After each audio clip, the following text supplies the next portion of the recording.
Hello student. तो देखो बेटा, पिछली क्लास में हम लोगों ने सिलिकेट्स पढ़ा था, ठीक है। तो सिलिकेट्स में मैंने आपको बताया था आर्थोसिलिकेट्स, ठीक है, पायरोसिलिकेट्स, मेटासिलिकेट्स बताया था बेटा, ठीक है, कि कैसे किसमें कितनी यूनिट शेयर्ड होती हैं, ठीक। तो आओ इसको आगे कंटिन्यू करते हैं बेटा। आगे जो है अपने पास वो है अपने पास सिलिकॉन्स, ठीक है। अपना जो आगे हमें पढ़ना है वो पढ़ना है बेटा सिलिकॉन्स। अब भाई सिलिकॉन्स की बात करें, सिलिकॉन्स जैसे आप कीटोन जानते हो, कीटोन क्या लिखते हो बेटा, RCOR ऐसे लिखते हो बेटा, ठीक है, RCOR। क्या इसको आप बोलते हो कीटोन? क्या बोलते हो? कीटोन। बात समझना, सिर्फ आपको समझाने के लिए, RCOR को आप क्या बोलते हो? कीटोन। ऐसे ही बेटा यहां पे देखो सिलिकॉन की बात करें तो इसमें कौन सी यूनिट होती है? R2SiO। तो क्या लिखोगे? ऐसे लिख सकते हो RSiR डबल बॉन्ड O। कर सकते हो या नहीं? ठीक है। तो देखो बेटा, क्या बिल्कुल कीटोन से सिमिलर स्ट्रक्चर यहां बन रहा है? देखो C की जगह क्या यूज कर लिया गया है? Si, ठीक है। तो CRR यहां पे SiRR डबल बॉन्ड O। तो जैसे यहां पर होता है कीटोन, ऐसे यहां पर इसका क्या नाम हो जाएगा बेटा? सिलिकॉन। बोलो इतनी बात समझ में आ रही है? ठीक है। तो बिल्कुल कीटोन से मिलता जुलता स्ट्रक्चर है, इसीलिए इसको क्या बोलते हो बेटा? सिलिकॉन। ठीक। तो पहला पॉइंट ये कि सिलिकॉन आप कैसे पहचानोगे? तो उसमें R2SiO यूनिट होनी चाहिए। क्या होनी चाहिए? R2SiO यूनिट, बिल्कुल कीटोन की तरह यूनिट होनी चाहिए। आगे देखो लिखा है organo silicon polymers containing SiO-Si bond, ठीक है। भाई जो ऑर्गेनो सिलिकॉन होते हैं, ऑर्गेनो सिलिकॉन मतलब समझते हो बेटा? जैसे हम बात करें ऑर्गेनोमेटेलिक कंपाउंड की, ऑर्गेनोमेटेलिक कंपाउंड मैं इसको हटा दूं, ठीक है। जैसे ऑर्गेनोमेटेलिक कंपाउंड की बात करूं, ठीक, जैसे मैंने लिखा RMgX ग्रिग्नाल्ड रिएजेंट ले लिया, तो क्या ये ऑर्गेनिक कंपाउंड है? भाई ऑर्गेनिक यहाँ पे CH3 हो सकता है, ठीक है। और यहां बेटा Mg क्या है? मेटल है, ठीक। तो ऐसे कंपाउंड को आप क्या बोलते हो? Organometallic compound. तो जिसमें ऑर्गेनिक कंपाउंड भी प्रेजेंट हो और मेटल भी प्रेजेंट हो। तो ऐसे सेम चीज यहां कहा गया है कि ऑर्गेनो सिलिकॉन मतलब सिलिकॉन भी प्रेजेंट हो और क्या प्रेजेंट हो बेटा? ऑर्गेनिक कंपाउंड, कोई भी ऑर्गेनिक कंपाउंड मतलब R ग्रुप प्रेजेंट हो, ठीक है।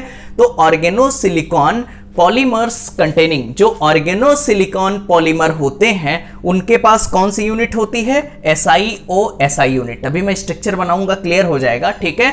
तो जो ऑर्गेनो सिलिकॉन पॉलीमर्स होंगे बेटा, उनमें कौन सी यूनिट होगी? SiO-Si यूनिट, ठीक है। अब बनेगा कैसे? आओ सबसे पहले इसकी प्रिपरेशन की बात करते हैं। तो देखो बेटा बड़ा आसान है। सबसे पहले हम लोग लेते हैं एल्किल क्लोराइड। एल्किल क्लोराइड ये ले लिया, एल्किल हैलाइड ले सकते हो। तो RCl मैंने ले लिया प्लस Si सिलिकॉन लिया और कॉपर की प्रेजेंस में 573 केल्विन पर हीट कराते हैं। तो देखो 2 मोल एल्किल ग्रुप है यहाँ पे, तो R2 लिख दिया, एक Si है और 2 Cl है, तो R2SiCl2 बना। क्या बना बेटा? R2SiCl2। इसका नाम क्या है? एल्काइल क्लोरोसिलेंस। क्या नाम है इसका? एल्काइल क्लोरोसिलेंस। आपको इतनी बात समझ में आ रही है? ठीक है, एल्काइल्स क्लोरोसिलेंस। अब बात करते हैं बेटा, यहां जो R2SiCl2 है, देखो R2SiCl2, अब इसका कराओ हाइड्रोलिसिस। क्या कराना है? हाइड्रोलिसिस, वाटर के साथ रिएक्शन करवाना है। अब बात समझना बेटा, क्या कराओगे? वाटर को आप कैसे तोड़ते हो भाई? हाँ बिल्कुल सही, H इंटू OH ऐसे लिख सकते हो वाटर को, या H plus into OH minus, H plus into OH minus. बताओ बेटा कितने Cl हैं? क्या एक H, यहाँ देखो एक Cl और 2 Cl, तो बेटा एक HCl इसके साथ, फिर 1 मोल और वाटर लोगे, यहाँ पर एक H एक Cl, तो हर जगह से दोनों Cl निकल गए और क्या लग जाएंगे? OH। तो बनेगा क्या? मैं यहाँ बना रहा हूँ RSiR, और क्या बनेगा बेटा? OH एंड OH, ठीक है। एक यूनिट ये बना। ठीक, कब? जब यहाँ पे 2 Cl थे तो दोनों Cl H के साथ निकल गए बेटा और 2 OH आकर के जुड़ गए। इतनी बात समझ रहे हो? यहाँ पे देखो क्या इस बार मैंने 3 एल्काइल ग्रुप ले लिया है, R3SiCl, और Cl कितना है? 1 है। Cl कितना है बेटा? 1 है। तो यहां पर क्या होगा? R3SiOH। क्या होगा? R3SiOH। बात समझना बेटा, यहां से Cl निकल गया और क्या लग गया? OH। बोलो इतनी बात समझ में आ रही है? सिमिलर यहां पे देखो बेटा, मैंने लिखा यहां पे RSiCl3, ऐसे कर देता हूं बेटा, RSiCl3। अब मुझे बताओ कि इस बार एक एल्काइल ग्रुप है, एक Si है और 3 Cl है। अब इसकी रिएक्शन वाटर से करवानी है H2O के साथ। क्या 3 Cl 3 H के साथ बाहर निकल जाएगा और कितने OH लग जाएंगे? 3। तो यहां पे क्या बनेगा? RSiOH, OH and OH। बोलो इतनी बात समझ में आ रही है? ठीक है, बात तो ये हो गया बेटा, अपनी यूनिट्स बना ली। अब हमें फाइनली क्या बनाना है? हमें बनाना है सिलिकॉन्स। क्या बनाना है? सिलिकॉन्स, जिसमें कौन सी यूनिट होनी चाहिए? R2SiO। अब बात समझना, हमें सिलिकॉन्स बनाना है तो ये यूनिट हमें चाहिए R2SiO। तो R2SiO लाने के लिए मुझे कोई ऐसा यूनिट लेना पड़ेगा इसमें से जिसमें कितने R हो बेटा? 2 R हो। देखो भाई यहां लाना है R2, तो कितने R प्रेजेंट होने चाहिए? 2 R। ठीक है, तो ये वाली जो सेकंड वाली यूनिट है जिसमें 2 R और 2 OH प्रेजेंट है, इसको आप उठाओ। तो देखो आपने यहां लिया OH, बात समझना बेटा, फिर SiOH, R एंड R, ये लिया। फिर एक यूनिट और ली, इसी को रिपीट करते जाओ। ठीक है, SiR, R, OH, OH। ठीक है, फिर इसी यूनिट को रिपीट करो बेटा, R, R, OH and OH। ठीक है, ऐसे आगे आप रिपीट करते जा सकते, रिपीट कर सकते हो। ठीक है, चाहो तो एक और रिपीट कर सकते हो, OH, फिर क्या करोगे? SI, R, R, OH। ठीक है, ऐसे कितने भी आप रिपीट कर सकते हो। अब बात समझना, करना क्या है भैया? OH OH आमने सामने है, यहां से वाटर निकाल दो बेटा, यहां का OH यहां का H, वाटर निकाल दिया। OH और H, ऐसा नहीं इधर का OH इधर का H निकाल सकते हो, कोई दिक्कत नहीं है। OH और H ये निकाल दिया। ठीक है, फर्दर देखो बेटा क्या बनेगा।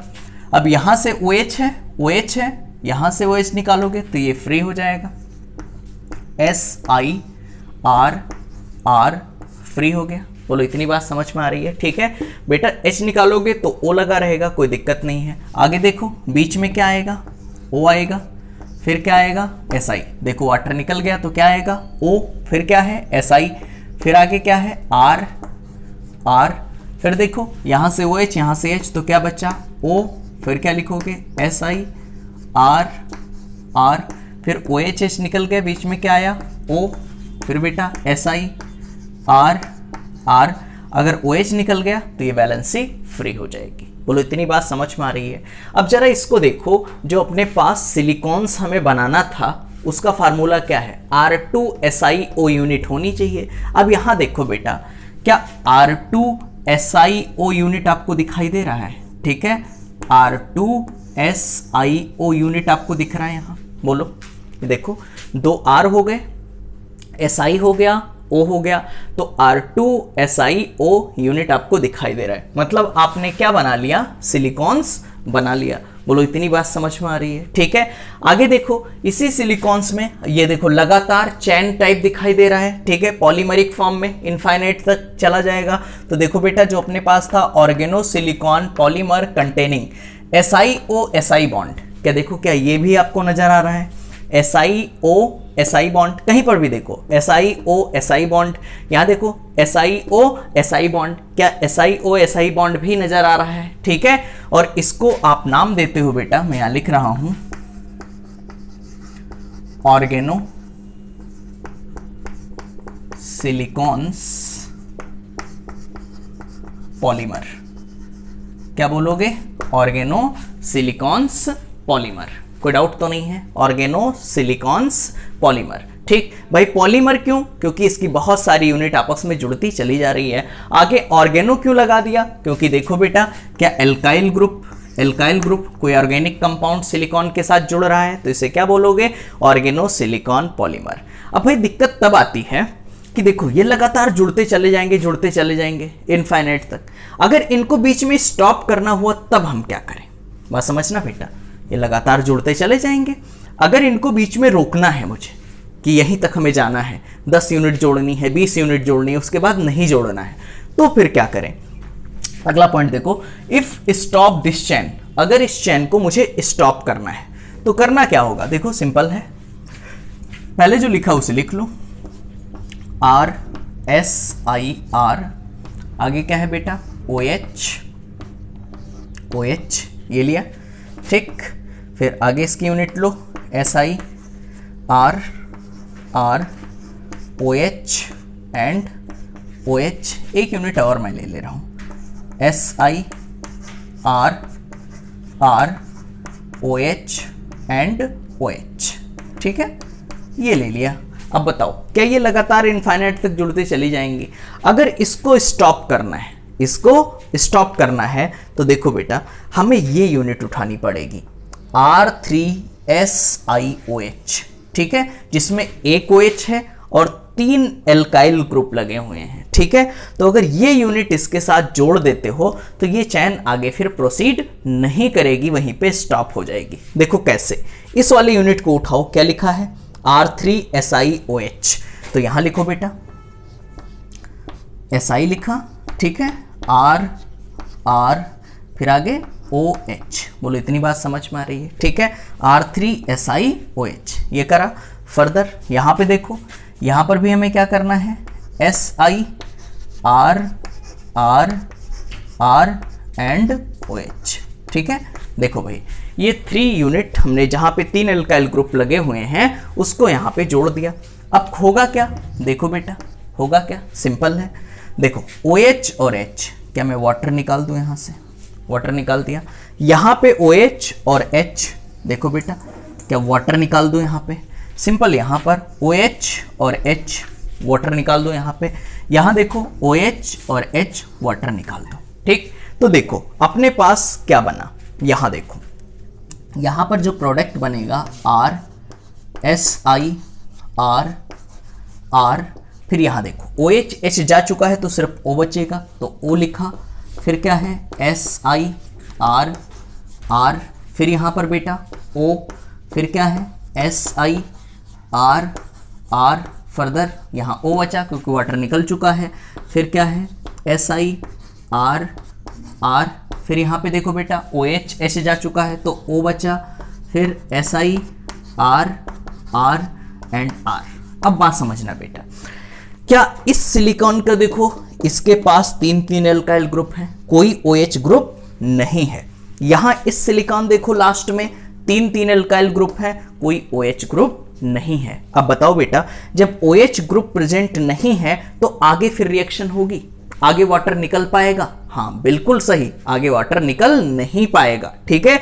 तो ये रिएक्शन यहीं पे स्टॉप हो जाती है। बोलो इतनी बात समझ में आ गई? ठीक है, तो ऑर्गेनो सिलिकॉन पॉलीमर में एक 3 एल्काइल ग्रुप वाला सिलिकॉन क्या करते हो? सब्स्टिट्यूट करा देते हो, तो आगे बेटा ये रिएक्शन प्रोसीड नहीं होती है और इसका नाम है, यहां लिख लेना, चैन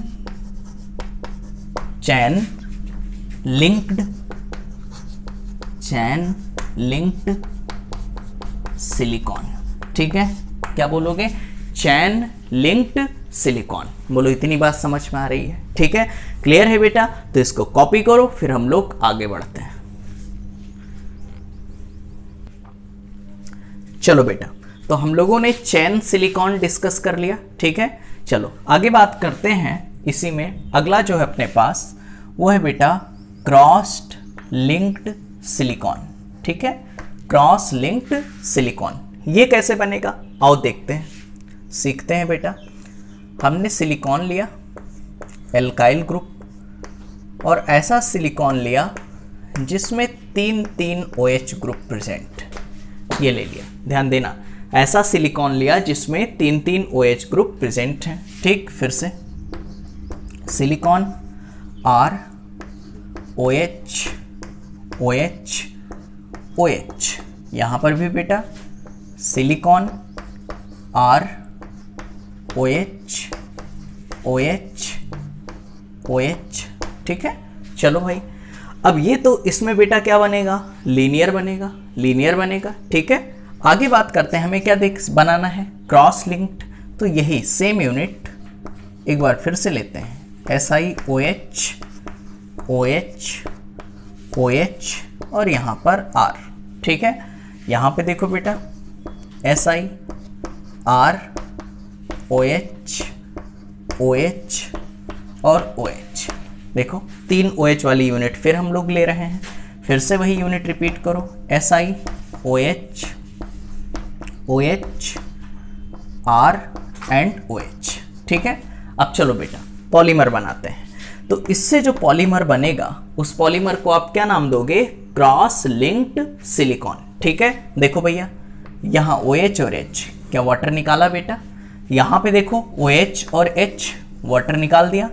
सेम यहाँ पर OH और H देखो वाटर निकाल दिया, OH एंड H वाटर निकाल दिया।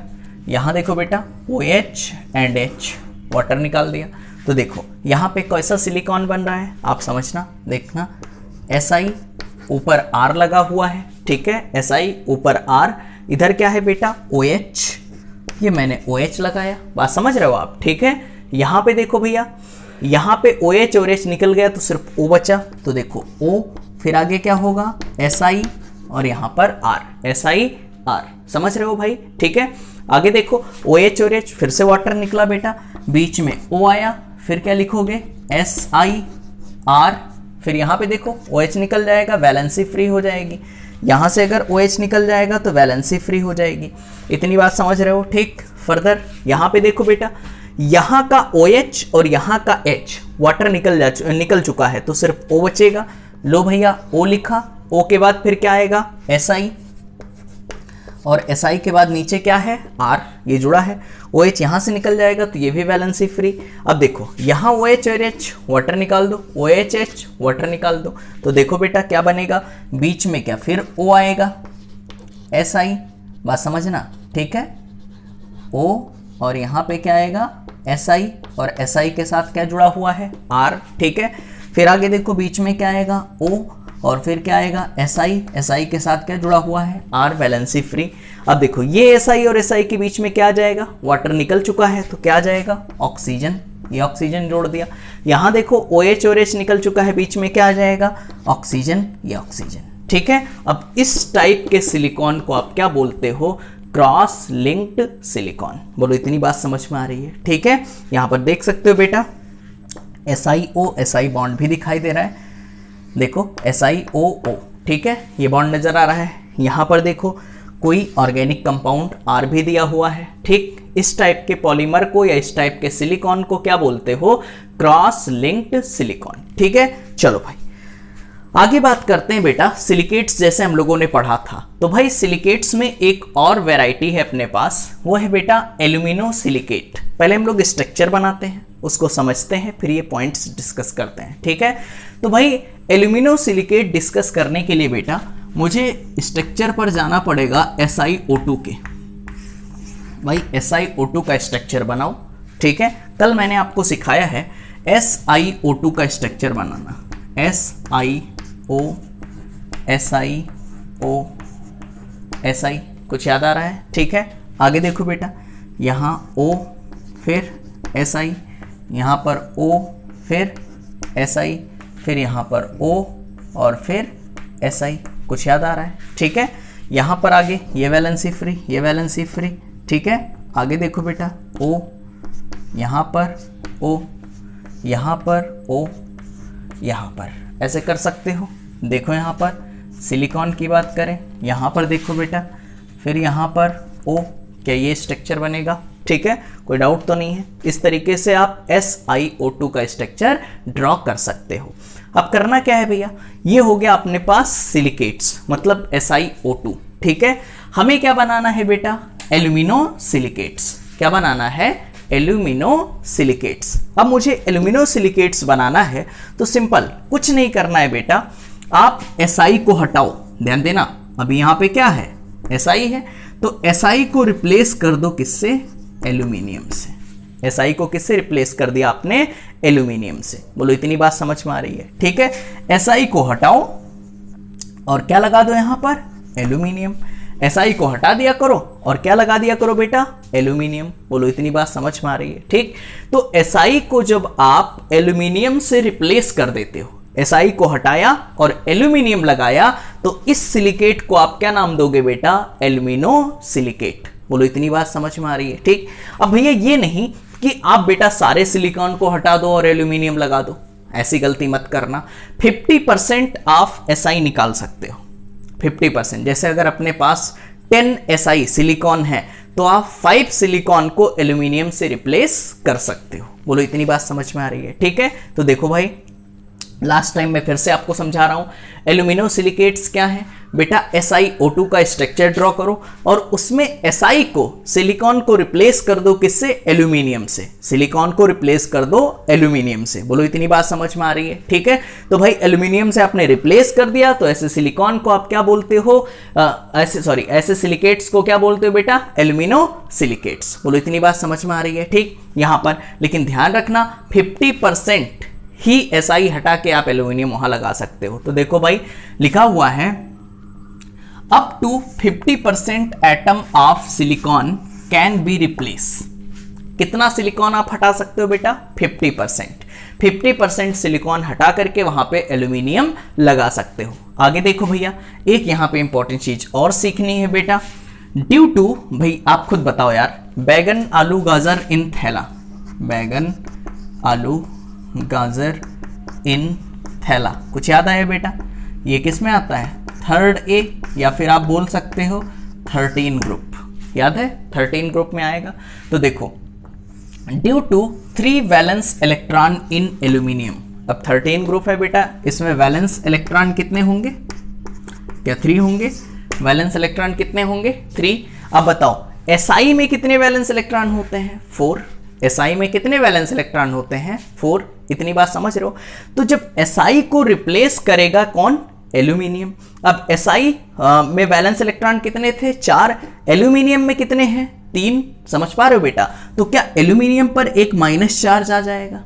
क्या एल्यूमिनियम पर एक माइनस चार्ज आ जाएगा? इतनी चीज क्लियर है? ठीक है, तो उस माइनस चार्ज को बैलेंस करने के लिए हम लोग एक सोडियम या पोटेशियम उसमें ऐड कर सकते हैं। क्योंकि आप बताओ बेटा, क्या सोडियम के ऊपर +1 होता है, पोटेशियम के ऊपर +1 होता है? भाई Na+K+। ठीक है, तो अगर एल्यूमिनियम के ऊपर एक माइनस और ज्यादा आ जाता है तो उस माइनस को खत्म करने के लिए क्या हम लोग Na+ या फिर K+ ऐड कर सकते हैं? बोलो इतनी बात समझ में आ रही है? ठीक, तो वही चीज है अगला point, due to 3 valence electron in aluminium. देखो बेटा, एल्यूमिनियम में कितने वैलेंस इलेक्ट्रॉन होंगे? 3। ठीक है, द सिलिकेट्स, देखो बेटा, silicates acquires extra negative charge. ठीक है, एल्यूमिनियम में वैलेंस इलेक्ट्रॉन कितने होते हैं भाई? 3 होते हैं। तो सिलिकेट्स पर क्या एक एक्स्ट्रा नेगेटिव चार्ज आ सकता है? ठीक है, this negative charge is balanced, this negative charge is balanced bye sodium and potassium ion. तो इस नेगेटिव चार्ज को कौन बैलेंस कर सकते हैं बेटा? सोडियम और पोटेशियम आयन। एक नेगेटिव चार्ज आ गया, ठीक है, तो उसे कौन बैलेंस कर देंगे? Na+ या फिर K+। बोलो इतनी बात समझ में आ रही है? ठीक है, चलो भाई आगे बात करते हैं बेटा। 2 और एल्यूमिनोसिलिकेट्स हम लोग याद कर सकते हैं, इंपॉर्टेंट है। ठीक है, एक है अपने पास फेलोस्पर। ठीक है, फेलोस्पर ये आपको याद रखना है। यहां पर इसका फार्मूला होता है NaAlO2 इंटू SiO3 का होल ट्वाइस। ठीक है, ये भी क्या है? एक एल्यूमिनोसिलिकेट्स है। ये भी क्या है? एक एल्यूमिनोसिलिकेट्स है। और अगला है बेटा जियोलाइट। ये दोनों चीजें NCERT में गिवन है, इसीलिए इंपॉर्टेंट है बेटा। ठीक, अगला क्या है अपने पास? जियोलाइट। फार्मूला क्या है? NaAlO2 इंटू SiO3 का होल थ्राइस। देखो बेटा, यहाँ NaAlO2 SiO3 का होल ट्वाइस है, बस इसका जस्ट NaAlO2 SiO3 का होल थ्राइस, इतना डिफरेंस है। यहाँ ट्वाइस है और यहाँ क्या है? थ्राइस है। बोलो इतनी बात समझ में आ रही है? ठीक, इसमें कुछ पॉइंट्स और याद रखने हैं। वन अदर कैटेगरी, ध्यान देना बेटा, one other category of zeolite, zeolite की एक और कैटेगरी है, one other category of zeolite is ZSM5। ठीक है, अब फुल फॉर्म इसकी जरूरत नहीं बेटा, सिर्फ आप इतना याद रखो कि जियोलाइट की एक और कैटेगरी होती है कि उसका नाम क्या है, ZSM5, और इसका काम क्या होता है भैया, देखो, इट कन्वर्ट्स मेथनॉल, ये एल्कोहल को पेट्रोल में या फिर गैसोलीन में कन्वर्ट कर देता है। सॉरी, ये पेट्रोल को गैसोलीन में या सॉरी ये एल्कोहल को गैसोलीन या फिर पेट्रोल में कन्वर्ट कर सकता है। देखो बेटा, it converts methanol directly into petrol और गैसोलीन, ये मेथनॉल को डायरेक्टली किसमें, पेट्रोल या फिर गैसोलीन में कन्वर्ट कर सकता है। ठीक है, तो यहां पर बेटा एनसीईआरटी की हर एक पॉइंट मैंने क्लियर करी है आपको। ठीक है, आप ढंग से इसे रिवाइज करो। यहां पर अपनी कार्बन फैमिली खत्म होती है। ठीक है, फिर इसको आप कॉपी करो, फिर हम लोग स्टार्ट करते हैं नाइट्रोजन फैमिली। ठीक है, आप कॉपी करो।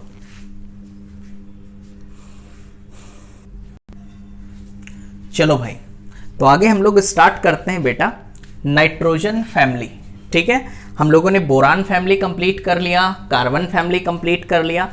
अब स्टार्ट करते हैं हम लोग पी ब्लॉक में नाइट्रोजन फैमिली। ठीक है, इसे आप पहचानते हो यार, बताओ, लिखना स्टार्ट करें। नेपाल, पाकिस्तान, ऑस्ट्रेलिया, सब बिल्कुल सही, भिखारी। ठीक है भाई, नाइट्रोजन और phosphorus, nitrogen, phosphorus, arsenic, antimony, bismuth. ठीक है, यही तो है बेटा, nitrogen, phosphorus, arsenic, antimony, bismuth. Nepal, Pakistan, Australia, सब भिखारी। ठीक है, चलो भाई, सबसे पहले इसके कॉन्फ़िगरेशन की बात करें तो कॉन्फ़िगरेशन होता है बेटा NH2 NP3।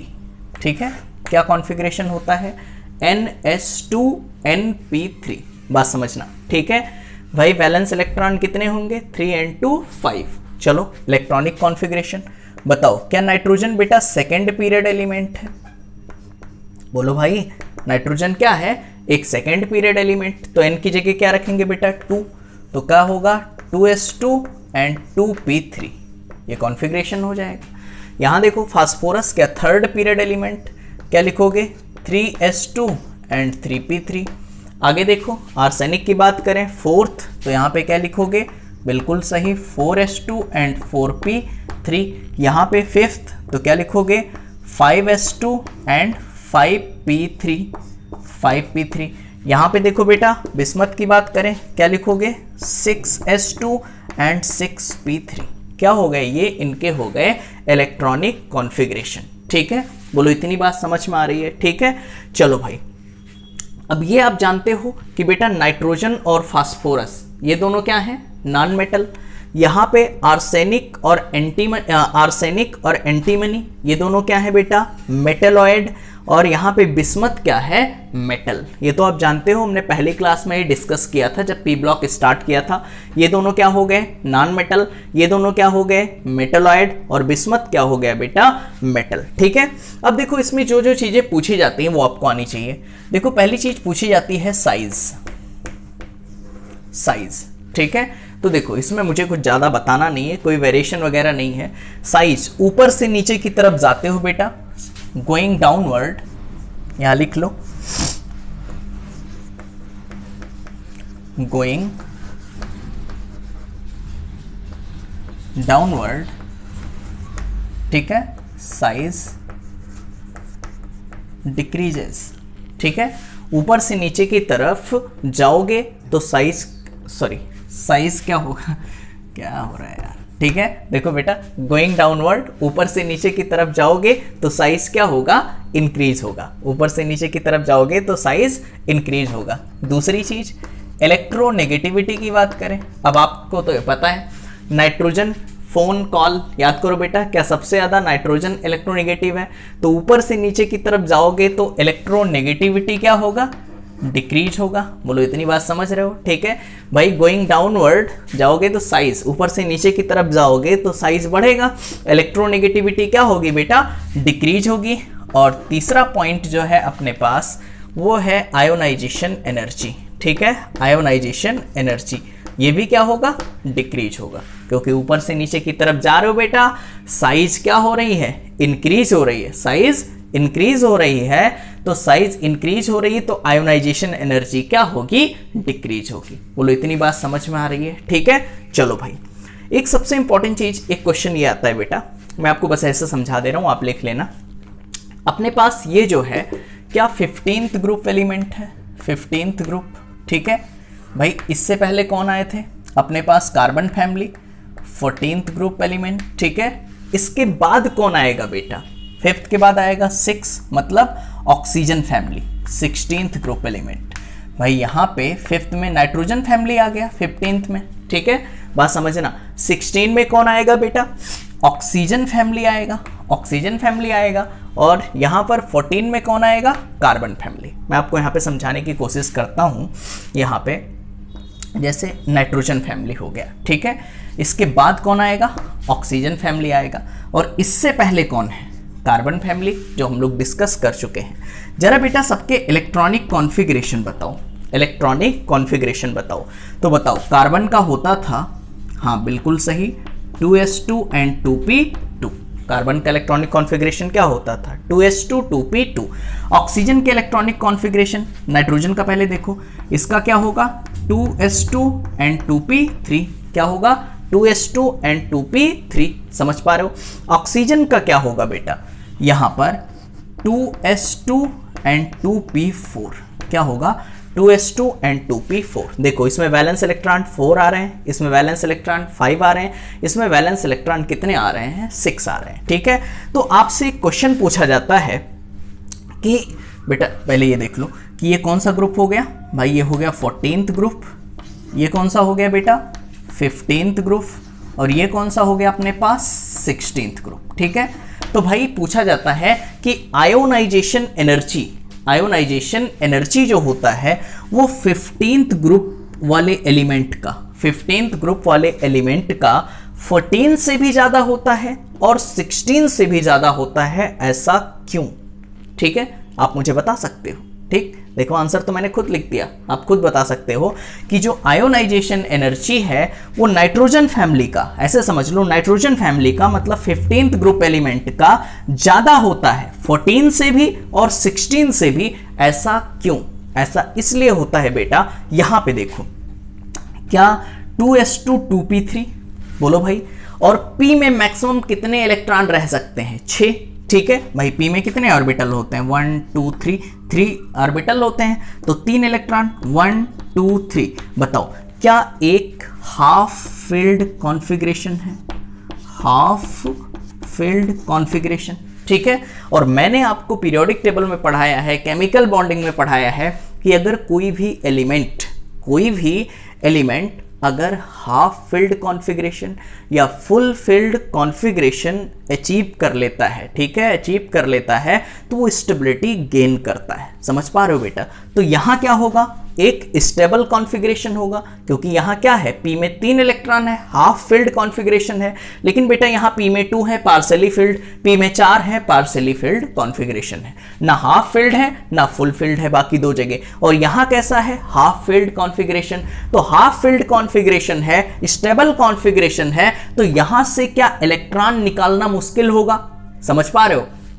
तो भाई जब यहां से इलेक्ट्रॉन निकालना मुश्किल होगा, समझ पा रहे हो बेटा, तो आयोनाइजेशन एनर्जी क्या होगी, ज्यादा होगी, आयोनाइजेशन एनर्जी क्या होगी, ज्यादा होगी। इसीलिए हम लोग बोलते हैं कि कार्बन फैमिली से या फिर ऑक्सीजन फैमिली से जो नाइट्रोजन फैमिली होता है उसकी आयोनाइजेशन एनर्जी ज़्यादा होती है। बोलो इतनी बात समझ में आ रही है, ठीक है, कि भाई नाइट्रोजन फैमिली की आयोनाइजेशन एनर्जी कार्बन फैमिली से, ऑक्सीजन फैमिली से ज़्यादा होगी। रीजन आप बता सकते हो ऐसा क्यों, क्योंकि नाइट्रोजन फैमिली में क्या होता है, हाफ फिल्ड कॉन्फ़िगरेशन। बोलो इतनी बात समझ में आ रही है, ठीक है। इसको बेटा अपने लैंग्वेज में आप लिख लेना, ठीक है, हो सकता नहीं तो आप भूल जाओ। चलो भाई आगे बात करते हैं।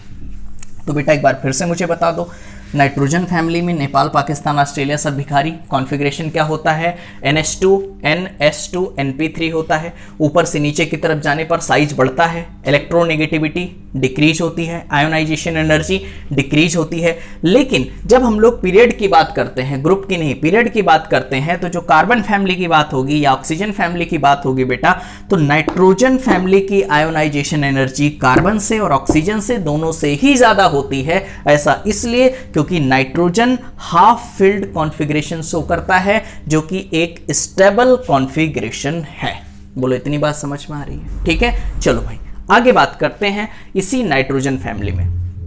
याद करो, जैसे हम लोगों ने कार्बन फैमिली में एलोट्रोप्स पढ़े थे, कार्बन के एलोट्रोप्स पढ़े थे, याद होगा कौन कौन से? हाँ बिल्कुल सही, डायमंड था, ग्रेफाइट था, फ्लोरीन्स था, याद है? डायमंड पर हाइब्रिडाइजेशन sp3, ग्रेफाइट पर हाइब्रिडाइजेशन sp2, याद है? फ्लोरीन्स में दो हम लोगों ने देखे थे, carbon 60 carbon 72, C60 C72, C72 नहीं पढ़ना होता था, C60 पढ़ना होता था। याद आ रहा है बेटा? चलो ठीक है। खैर आगे बात करते हैं हम लोग नाइट्रोजन के एलोट्रोप्स की। ठीक है कि भाई यहाँ पे नाइट्रोजन फैमिली में कौन कौन से एलोट्रोपिक फॉर्म होते हैं। तो नाइट्रोजन के एलोट्रोप्स तो नहीं पढ़ने बेटा, इसमें हमें फास्फोरस के एलोट्रोप्स इंपॉर्टेंट हैं और वो एनसीईआरटी में गिवन है जो हमें पढ़ने हैं। ठीक है, तो चलो हेडिंग डालो अगला, एलोट्रोपी।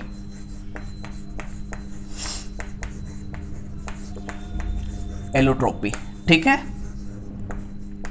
अब भाई एलोट्रोप्स ऑफ फास्फोरस, ठीक, यहां पे हमें किसके एलोट्रोप्स पढ़ने हैं?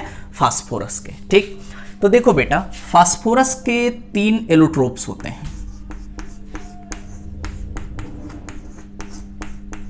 एलोट्रोप्स ऑफ फास्फोरस, ठीक है,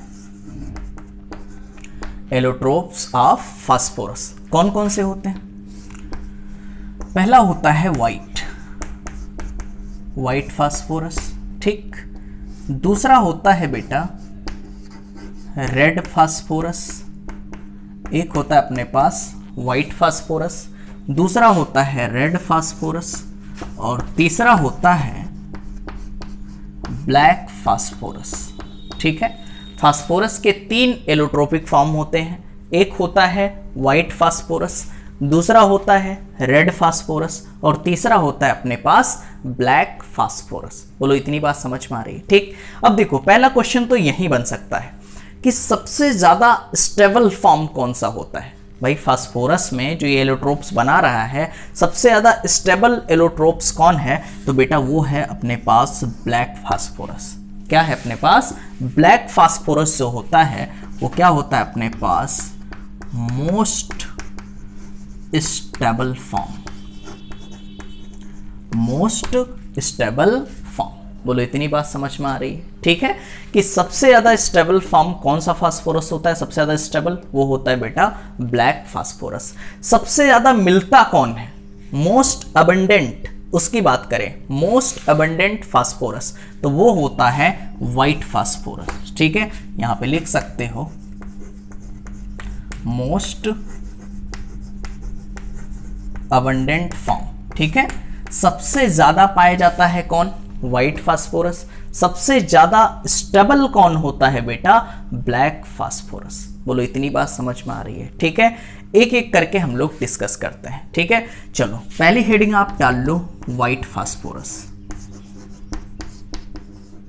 व्हाइट फास्फोरस, ठीक है, कि भैया व्हाइट फास्फोरस की बात करते हैं। व्हाइट फास्फोरस का बेटा स्ट्रक्चर आपसे पूछा जा सकता है, ये कई बार हो चुका है। देखो phosphorus, phosphorus, phosphorus and phosphorus. देखो याद है कुछ? ठीक है, ये क्या होगा अपने पास? व्हाइट फास्फोरस का स्ट्रक्चर। क्लियर है बेटा? चलो भाई अगर हम लोग रेड फास्फोरस की बात करें बेटा, दूसरा क्या है अपने पास? Red phosphorus. एक है अपने पास व्हाइट फास्फोरस, इसका स्ट्रक्चर मैंने बता दिया। आप फास्फोरस देख सकते हो बेटा, नेपाल पाकिस्तान कितने वैलेंस इलेक्ट्रॉन कितने होते हैं? 5, तो 1 2 3 बॉन्ड बना चुका है। यहाँ पर एक लोन पेयर होगा, यहाँ पर भी एक लोन पेयर होगा, यहाँ पर भी एक लोन पेयर होगा, यहाँ पर भी एक लोन पेयर होगा। ठीक है, अब रेड फास्फोरस अगर आपको बनाना है तो क्या करो बेटा, ये व्हाइट फास्फोरस की बहुत ढेर सारी यूनिट आपस में जोड़ते चले जाओ। क्या करना है, रेड फास्फोरस अगर मुझे बनाना है, ठीक है, तो क्या करो, व्हाइट फास्फोरस की बहुत ढेर सारी यूनिट आपस में जोड़ते चले जाओ। चलो भैया, फास्फोरस फास्फोरस फास्फोरस फास्फोरस, बात समझना बेटा, ये आपने जोड़ दिया। आगे अगली unit phosphorus phosphorus phosphorus phosphorus, फिर देखो फास्फोरस, ये फास्फोरस, ये फास्फोरस, ये फास्फोरस, ठीक है। ऐसे एक और जोड़ देता हूँ, फास्फोरस फास्फोरस फास्फोरस फास्फोरस, ठीक है।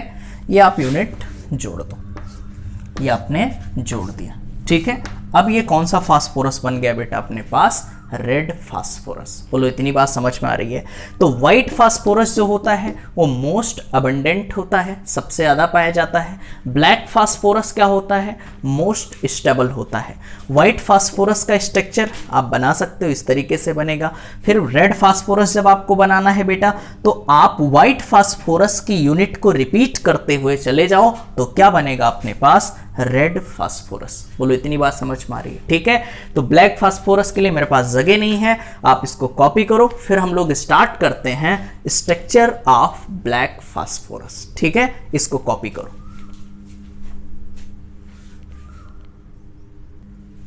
आओ भाई देखो, एक और चीज यहां पे देख लो बेटा, कोवैलेंसी, ठीक है। वैसे केमिकल बॉन्डिंग में इसको आपने डिटेल में पढ़ा है, बट एक बार देख लेते हैं कोवैलेंसी कि नाइट्रोजन की कोवैलेंसी कितनी होती है। बड़ा सिंपल है, नाइट्रोजन, ठीक है बेटा। यहां देखो इलेक्ट्रॉनिक कॉन्फ़िगरेशन क्या होता है, 2s2 एंड 2p3, यही तो इलेक्ट्रॉनिक कॉन्फ़िगरेशन है, 2s2 एंड 2p3। तो s ऑर्बिटल बनाओ, s ऑर्बिटल आपने बनाया, s में कितने इलेक्ट्रॉन हैं, 1 एंड 1 2। फिर p की बात करें बेटा, p में कितने ऑर्बिटल होंगे, 3 ऑर्बिटल्स, यहां पर इलेक्ट्रॉन्स 1 2 एंड 3। क्या 3 अनपेयर्ड इलेक्ट्रॉन है, 3 अनपेयर्ड इलेक्ट्रॉन है। तो नाइट्रोजन के पास अगर 3 अनपेयर्ड इलेक्ट्रॉन है तो इसकी कोवैलेंसी कितनी होगी बेटा, 3। कोवैलेंसी कितनी होगी, 3 होगी। समझ पा रहे हो। अब बताओ क्या ये अपनी कोवैलेंसी को एक्सपेंड कर सकता है, बढ़ा सकता है या नहीं, बात समझना। देखो भाई, क्या नाइट्रोजन सेकेंड पीरियड एलिमेंट है, इतना एग्री करते हो। नाइट्रोजन क्या है, एक सेकेंड पीरियड एलिमेंट। इसके पास कोई वैकेंट डी ऑर्बिटल नहीं होगा, इसके पास कोई वैकेंट डी ऑर्बिटल नहीं होगा। अब बेटे जब इसके पास वैकेंट डी ऑर्बिटल नहीं है तो ऐसा तो नहीं हो सकता कि ये इलेक्ट्रॉन जंप कर जाए एक्साइटेड स्टेट में, कि वहां पहुंच जाए और इसकी कोवैलेंसी 5 हो जाए, ऐसा नहीं हो सकता। लेकिन ये एक तरीके से अपनी कोवैलेंसी को बढ़ा सकता है। जैसे देखो, क्या नाइट्रोजन की कोवैलेंसी 3 है, तो 3 हाइड्रोजन से ये जुड़ गया बेटा, 3 हाइड्रोजन से जुड़ गया। लेकिन क्या नाइट्रोजन के पास एक लोन पेयर भी, ठीक है, ये लोन पेयर भी है। तो ये लोन पेयर ऑफ इलेक्ट्रॉन ये डोनेट कर सकता है हाइड्रोजन को, ठीक है। यहां पर कोई भी इलेक्ट्रॉन डिफिशिएंट कंपाउंड है उसको ये डोनेट कर सकता है। जैसे हाइड्रोजन को इसने दे दिया, यहां पे कोऑर्डिनेट कर दिया, तो यहां पर एक स्ट्रक्चर बनेगा NH4+, क्या बना लेगा, NH4+, ठीक है। तो ये अपना इलेक्ट्रॉन पेयर डोनेट करके अपनी कोवैलेंसी को इंक्रीज कर सकता है 4 तक, ठीक है। तो ध्यान रखना, नाइट्रोजन की कोवैलेंसी वैसे नॉर्मली कितनी होती है, 3 होती है, लेकिन ये बढ़ाकर कहां तक पहुंचा सकता है, 4 तक। ओके, ठीक। आओ बेटा, तो हम लोगों ने व्हाइट फास्फोरस डिस्कस किया, ठीक है, रेड फास्फोरस डिस्कस किया। आगे बात करते हैं ब्लैक फास्फोरस। भैया देखो, ये स्ट्रक्चर है ब्लैक फास्फोरस का। ये स्ट्रक्चर आपको याद नहीं रखना है, सिर्फ आपको याद रखना है कि जो ब्लैक फास्फोरस होता है वो क्या होता है बेटा, जो हम पहले बता चुके हैं कि मोस्ट स्टेबल फॉर्म होता है। ये देखो, जो मैंने ये गोला गोला बना रखा है, ये बेटा ऑक्सीजन नहीं है, यहाँ पे ऐसे लिख दे रहा हूँ, नहीं तो आप बाद में कन्फ्यूजन हो। जो ये ओ बना हुआ है ऐसे, इसका मतलब है फास्फोरस। ये किसको रिप्रेजेंट कर रहा है, फास्फोरस को, ठीक है। तो ये देखो, ये पॉलीमरिक फॉर्म में एक दूसरे से जुड़े होते हैं, ठीक है। तो देखो लिखा है, ड्यू टू पॉलीमरिक स्ट्रक्चर, जो ब्लैक फास्फोरस होता है उसका स्ट्रक्चर कैसा होता है बेटा, पॉलीमरिक होता है। तो due to polymeric structure it is unreactive. अब बताओ बेटा, अनरिएक्टिव है, किसी के साथ रिएक्ट ही नहीं करेगा, सो मोस्ट स्टेबल। तो क्या होगा बेटा, स्टेबल होगा। बोलो इतनी बात समझ में आ रही है? ठीक, चलो भाई, खैर हम लोगों ने फास्फोरस के एलोट्रोप्स पढ़े, एक वाइट पढ़ा, एक रेड पढ़ा, एक ब्लैक पढ़ा। जो वाइट फास्फोरस है बेटा वो मोस्ट एबेंडेंट है, ठीक है, सबसे ज़्यादा पाया जाएगा, ठीक है। ब्लैक क्या है, ब्लैक फास्फोरस, वो सबसे ज़्यादा स्टेबल है। आओ इसमें कुछ पॉइंट्स और हैं जो पूछे जा सकते हैं।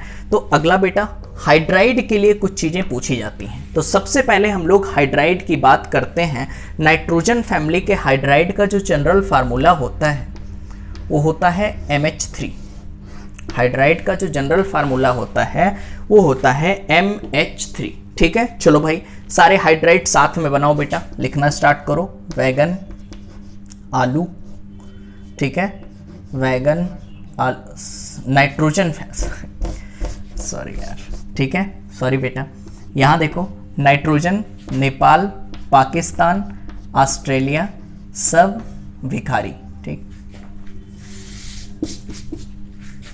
नेपाल, पाकिस्तान, ऑस्ट्रेलिया, सब भिखारी, ठीक है। सबके हाइड्राइड बना लो। तो बेटा MH3 तो क्या बनेगा, NH3, PH3, ASH3, SBH3 and BiH3, ठीक है। सारे हाइड्राइड्स आपने बना लिए। नेपाल, पाकिस्तान, ऑस्ट्रेलिया, सब भिखारी, सारे हाइड्राइड बन गए। अब बेटा इस हाइड्राइड के लिए क्या क्या चीज़ें पूछी जा सकती हैं, वो चीज़ आओ हम लोग डिस्कस करते हैं। बताओ, क्या नाइट्रोजन के पास लोन पेयर, फास्फोरस के पास भी लोन पेयर, यहाँ भाई 3 बॉन्ड बना सकता है, वैलेंस इलेक्ट्रॉन 5 होते हैं, तो इनके पास क्या होंगे, एक लोन पेयर होंगे, ठीक है। तो ये अपने लोन पेयर ऑफ इलेक्ट्रॉन को डोनेट कर सकता है, समझ पा रहे हो। अब डोनेट कर सकता है, याद होगा आपको, ला मतलब लुईस एसिड, लेबे मतलब लुईस बेस, ठीक है। तो बेटा जिसके पास इलेक्ट्रॉन है वो डोनेट कर सकता है, तो किसकी तरह बिहेव कर सकता है, लुईस बेस की तरह। तो इसमें पूछा जा सकता है लुईस बेसिक कैरेक्टर,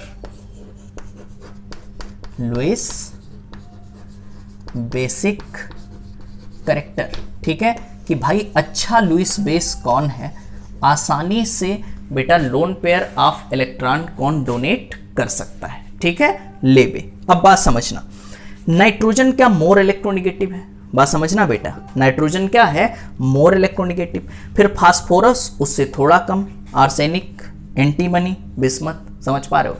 अब भाई ये मोर इलेक्ट्रोनेगेटिव एटम है, बस समझना बेटा, मोर इलेक्ट्रोनेगेटिव एटम है, तो ये इलेक्ट्रॉन पेयर को अपने पास चिपका के रखेगा, समझ पा रहे हो, ठीक है।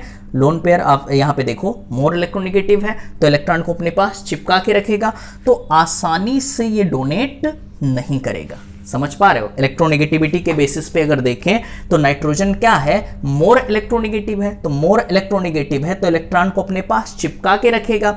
और लुईस बेस मतलब लेबे, इलेक्ट्रॉन देना है, तो ये चिपका के रखेगा तो आसानी से नहीं दे पाएगा। तो सबसे लुईस बेस की बात करें तो सबसे खराब लुईस बेस कौन होगा बेटा, NH3, समझ पा रहे हो। फिर कौन होगा, PH3, फिर कौन होगा, ASH3, फिर कौन होगा, SBH3, और फिर कौन होगा, BiH3। नहीं समझ पाए तो एक बार मैं दोबारा समझा रहा हूँ, ठीक है, नहीं आया, अच्छा आ गया, ठीक है। चलो भाई देखो फिर से, सारे हाइड्राइड आपने बना लिए। अब नाइट्रोजन क्या है, मोर इलेक्ट्रोनेगेटिव, मोर इलेक्ट्रोनेगेटिव है तो बेटा इलेक्ट्रॉन को अपने पास चिपका के रखेगा। और लुईस बेस कैरेक्टर मतलब क्या होता है, लेबे लुईस बेस, समझ पा रहे हो, इलेक्ट्रॉन पेयर को डोनेट करना, तो यहां पर ये चिपका के रखेगा तो आसानी से नहीं दे पाएगा। इसकी इलेक्ट्रोनेगेटिविटी कम है तो ये थोड़ा अच्छे से दे सकता है, ये और अच्छे से, और अच्छे से, और अच्छे से, मतलब इलेक्ट्रोनेगेटिविटी जैसे जैसे घटती जाती है यहां पर लुईस बेस कैरेक्टर बढ़ता जाता है, ठीक है, अगर हम लोग इलेक्ट्रोनेगेटिविटी के बेसिस पे देखें तो। बट ऐसा नहीं होता है, ठीक है। ये क्या है अपने पास, एक्सपेक्टेड ऑर्डर, एक्सपेक्टेड, ठीक है, कि ऐसा होना चाहिए, जो हम लोग नॉर्मल तरीके से सोचेंगे, जहां आप गलतियां कर सकते हो। एक्चुअल ऑर्डर क्या होता है बेटा, आओ देखो फिर से इसको लिखते हैं हम लोग, सारे हाइड्राइड ले लो, नेपाल, पाकिस्तान, ऑस्ट्रेलिया, सब भिखारी, ठीक है, बोलो इतनी बात समझ रहे हो, ठीक। बताओ भाई इतना तो आपको पता है कि ऊपर से नीचे की तरफ जाते हो तो साइज बढ़ता है। बताओ क्या नाइट्रोजन छोटा सा साइज, छोटा सा, फास्फोरस उससे थोड़ा बड़ा, आर्सेनिक और बड़ा, एंटीमनी और बड़ा, बिस्मथ सबसे बड़ा। समझना, इसके पास भी एक इलेक्ट्रॉन है, एक लोन पेयर, इसके पास भी एक लोन पेयर, इसके पास भी एक लोन पेयर, इसके पास भी एक लोन पेयर और इसके पास भी एक लोन पेयर। बात समझना बेटा, यहां साइज बहुत छोटा है, साइज बहुत छोटा है। अब साइज बहुत छोटा है तो दोनों इलेक्ट्रॉन के बीच में रिपल्सन बहुत ज्यादा होगा। जब दोनों के बीच में रिपल्सन बहुत ज्यादा होगा तो अपना रिपल्सन कम करने के लिए ये इलेक्ट्रॉन देना चाहेगा, और जो इलेक्ट्रॉन देते हैं कहते हैं ले बे, मतलब लुईस बेस। तो सबसे अच्छा लुईस बेस कौन होगा? NH3, फिर PH3, फिर ASH3, फिर SBH3, फिर VIH3। और ये है आपका वर्जिनल ऑर्डर जो बिल्कुल करेक्ट है, ये आपको ध्यान रखना है। ठीक है, ये नीचे वाला करेक्ट ऑर्डर है, ऊपर वाला एक्सपेक्टेड जो होना चाहिए। इलेक्ट्रोनेगेटिविटी से देखोगे तो ऐसे करके आओगे और क्वेश्चन आपका गलत हो जाएगा। तो हमेशा ध्यान रखना बेटा, लुईस बेस करेक्टर में सबसे अच्छा लुईस बेस कौन है?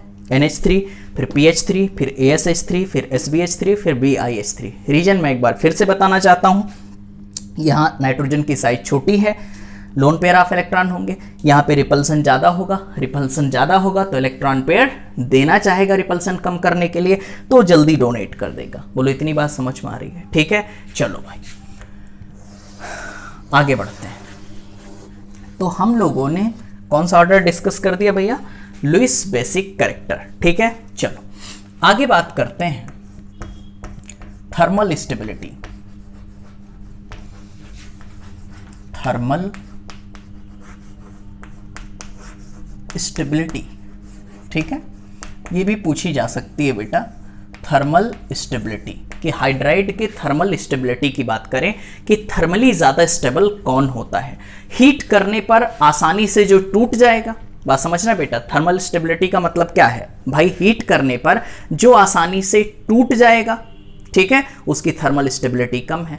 जो आसानी से नहीं टूटेगा उसकी थर्मल स्टेबिलिटी क्या है? ज़्यादा है। बोलो इतनी बात समझ में आ रही है? ठीक है, चलो भाई, तो हम लोग हाइड्राइड लेते हैं बेटा। नेपाल NH3, पाकिस्तान PH3, फिर क्या होगा? Australia ASH3, Nepal, Pakistan, Australia, सब SBH3 और भिखारी BIH3। बोलो इतनी बात समझ में आ रही है? ठीक है, अब इसमें अगर हम थर्मल स्टेबिलिटी की बात करें तो बात समझना बेटा, नाइट्रोजन का साइज क्या छोटा है, फास्फोरस का उससे बड़ा, आर्सेनिक का और बड़ा, एंटीमनी का और बड़ा और बिस्मथ का सबसे बड़ा।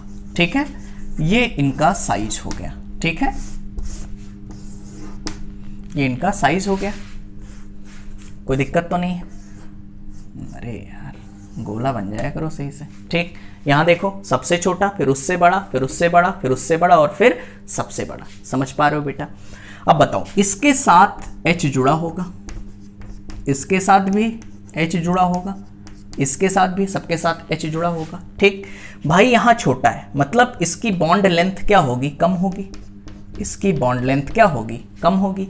यहां पे बेटा साइज सबसे बड़ा है, साइज सबसे बड़ा है तो इसकी बॉन्ड लेंथ क्या होगी? सबसे ज्यादा होगी। बॉन्ड लेंथ सबसे ज्यादा होगी, यहां पे बॉन्ड लेंथ सबसे कम होगी। बात समझना। अब बेटा आपको याद होगा, मैंने केमिकल बॉन्डिंग में पढ़ाया है कि जो बॉन्ड लेंथ होता है, बात समझना, वो ऐसे देखना, बॉन्ड स्ट्रेंथ जो होता है वो इनवर्सली प्रोपोर्शनल होता है किसके? बॉन्ड लेंथ के। मतलब जिसका बॉन्ड लेंथ ज्यादा होगा बॉन्ड स्ट्रेंथ उतना कम होगा, बॉन्ड की मजबूती उतनी कम होगी। समझ पा रहे हो? ठीक, तो बताओ सबसे ज्यादा बॉन्ड लेंथ किसका है? BIH3। तो इसका बॉन्ड लेंथ बेटा ज्यादा है तो बॉन्ड स्ट्रेंथ क्या होगी? कम होगी। मतलब आसानी से ये टूट जाएगा। आसानी से टूट जाएगा तो थर्मली स्टेबल है या कम स्टेबल है? हाँ बिल्कुल सही, क्या होगा बेटा? कम स्टेबल। तो सबसे ज्यादा थर्मली स्टेबल कौन होगा? NH3, फिर कौन होगा? PH3, फिर कौन होगा? ASH3, फिर होगा SBH3 और फिर कौन होगा? BIH3। ये होगा बेटा थर्मल स्टेबिलिटी का ऑर्डर। एक बार मैं फिर से बताना चाहता हूं क्योंकि इसकी साइज छोटी है, इसकी साइज छोटी है, तो बॉन्ड लेंथ क्या होगा बेटा, कम होगा। बॉन्ड लेंथ अगर कम है तो बॉन्ड स्ट्रेंथ क्या होगा, ज्यादा होगा, बॉन्ड की मजबूती ज्यादा होगी। जब बॉन्ड की मजबूती ज्यादा होगी तो इसको तोड़ना आसान नहीं होगा, इसको आसानी से तोड़ नहीं सकते, मतलब इसकी थर्मल स्टेबिलिटी क्या है, ज्यादा है। बोलो इतनी बात समझ में आ रही है, ठीक है। तो चलो भाई, थर्मल स्टेबिलिटी का ऑर्डर आपको पता होना चाहिए, NH3, PH3, ASH3, SBH3 और BiH3। चलो एक लास्ट चीज इसमें और पूछी जाती है, रिड्यूसिंग करेक्टर। रिड्यूसिंग करेक्टर, ठीक है बेटा। सारे हाइड्राइड फिर से लिखो, नेपाल, पाकिस्तान, ऑस्ट्रेलिया, सब भिखारी। आप खुद मुझे बताओ, इनके रिड्यूसिंग करेक्टर का ऑर्डर क्या इसका जस्ट उल्टा हो जाएगा? सबसे कम सबसे अच्छा रिड्यूसिंग करेक्टर इसका हो जाएगा, बिस्मथ का। क्या ये ऑर्डर हो जाएगा इनके रिड्यूसिंग करेक्टर का? बोलोगे सर रटना है? बिल्कुल नहीं रटना है बेटा। रिड्यूसिंग करेक्टर का ऑर्डर इसलिए देखो, नाइट्रोजन का सबसे कम और उसका सबसे ज्यादा। रिड्यूस करने के लिए मुझे क्या चाहिए, हाइड्रोजन। रिडक्शन करवाने के लिए, समझ पा रहे हो? यहां पे देखो बेटा, नाइट्रोजन की साइज क्या है, छोटी है।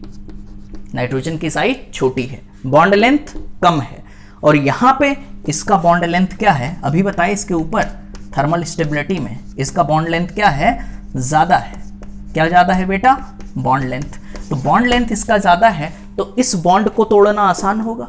समझ पा रहे हो भाई? बॉन्ड लेंथ ऐसे यार, एक बड़ी सी स्टिक ले लो, ठीक है, और एक छोटी सी स्टिक ले लो बेटा, तोड़ने की कोशिश करो। समझ पा रहे हो? जैसे इस चौक को देखो, ये छोटा है, इस चौक को देखो बड़ा है, ठीक है। इसको तोड़ोगे, इसको तोड़ोगे, इतना आसान है, इसको तोड़ना आसान है। समझ पा रहे हो आप? ठीक है। तो भाई बॉन्ड लेंथ, यहां पे बॉन्ड लेंथ क्या है बेटा, ज्यादा है, तो इस बॉन्ड को तोड़ना क्या हो जाएगा, आसान हो जाएगा। तो इसको आप तोड़ दो। समझ पा रहे हो? इसको तोड़ोगे तो H आसानी से निकल जाएगा। H निकलेगा बेटा तो उसका रिड्यूसिंग करेक्टर क्या हो जाएगा, ज्यादा। समझ पा रहे हो? ठीक, बोलो इतनी बात समझ में आ रही है? ठीक, इसको बेटा कॉपी कर लो। तीनों हाइड्राइड के लिए बहुत इंपॉर्टेंट है। एक बेटा ये अपने पास लुईस बेस करेक्टर, दूसरा थर्मल स्टेबिलिटी, तीसरा रिड्यूसिंग करेक्टर। ठीक है, इसको कॉपी करो, फिर हम लोग आगे बढ़ते हैं। चलो बेटा, इसमें कुछ चीजें और हैं जो आपको पता होनी चाहिए। अगला है हाइड्रोजन बॉन्डिंग। हाइड्रोजन बॉन्डिंग, ये भी हम आप लोग को केमिकल बॉन्डिंग में पढ़ा चुके हैं, बहुत ज़्यादा डिटेल में पढ़ाया है हाइड्रोजन बॉन्डिंग। तो सारे हाइड्राइड बनाओ बेटा, नेपाल, पाकिस्तान, ऑस्ट्रेलिया, सब भिखारी। सारे हाइड्राइड बना लिए, ठीक है। इसमें से सिर्फ और सिर्फ, क्योंकि बेटा हाइड्रोजन बॉन्डिंग का रूल आप जानते हो, हाइड्रोजन मीना जी के साथ जुड़ा हो, FON के साथ, CCl3, CF3 या फिर sp हेब्रिडाइज कार्बन, कोई ऐसा कार्बन हो जिस पर हेब्रिडाइजेशन क्या हो, sp हो। अगर इनके साथ हाइड्रोजन जुड़ता है तो कौन सी बॉन्ड बनाएगा बेटा, हाइड्रोजन बॉन्ड। क्या बनाएगा, हाइड्रोजन बॉन्ड। अब आप खुद देखो, इसमें सिर्फ अकेला नाइट्रोजन है, ठीक है, तो आप बोल सकते हो कि only NH3 can show hydrogen bond. बोलो इतनी बात समझ में आ रही है? ठीक है, सिर्फ और सिर्फ इसमें NH3 हाइड्रोजन बॉन्डिंग शो करेगा, बाकी PH3, ASH3, SBH3 और ViH3 इनमें से कोई भी हाइड्रोजन बॉन्डिंग शो नहीं करेगा। ठीक है, चलो भाई, बोलो इतनी बात समझ में आ रही है? ठीक है, क्लियर है ना? ठीक, पक्का। चलो एक और चीज, बॉन्ड एंगल बताओ। बॉन्ड एंगल, बॉन्ड एंगल, सारे हाइड्राइड लिखो बेटा। बैगन, सॉरी क्या लिख रहा हूं मैं, बोरान फैमिली बार बार क्यों आ रहा है भाई? ठीक, आओ देखो, नाइट्रोजन, नेपाल, पाकिस्तान, ऑस्ट्रेलिया, सब भिखारी।